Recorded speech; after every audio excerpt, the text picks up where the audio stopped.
Now some local news. The International Conference Technology Management, organized by the Department of Management of Technology of the University of Moratuwa, was held today at the Bandaranaike Memorial International Conference Hall. The Vice-Chancellor of the University of Moratuwa, Professor Anand Jayawardena, attended the event as a chief guest. Other dignitaries included the Deputy Vice-Chancellor of the University of Moratuwa, Professor R.A. Athalage, and the former head of the UN Economic and Social Commission for the Asia and Pacific Center for Transfer of Technology, Professor Krishnamurthy Ramanathan. The University of Moratuwa, having identified that being a premier university, our role should not be only to do research and innovation. We actually need to transfer technologies to the industry as well.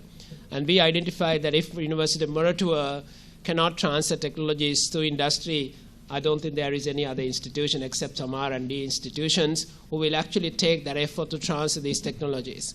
In order to support this, we have established our background like commercialization policies, IP policies, and so on. But in addition to that, we want to establish a research and innovation zone which is supported by the industry. And recently, about 1 month ago, we got a 20-acre land in Pitipana, and we have identified that land to be developed as a research and innovation zone of University of Moratuwa.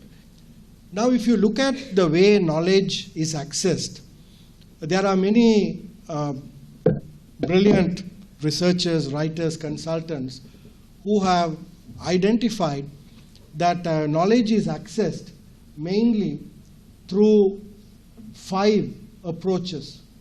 What is called acquisition, resource dedication, fusion, adaptation, and networking. What it essentially argues is that knowledge need not be generated by ourselves. Although it would be nice to generate all the knowledge by ourselves, sometimes we have to stand on the shoulders of giants, learn, and then become giants ourselves. Now, if you look at countries like the Republic of Korea, Japan, and many others who have become technology powerhouses, this is what they have attempted to do. We need to develop the capacity to become very good at business-to-business technology transfer. We need to engage in collaborative research and development, and we need to become very skilled at using consultants. So that's an important area where capacity needs to be developed.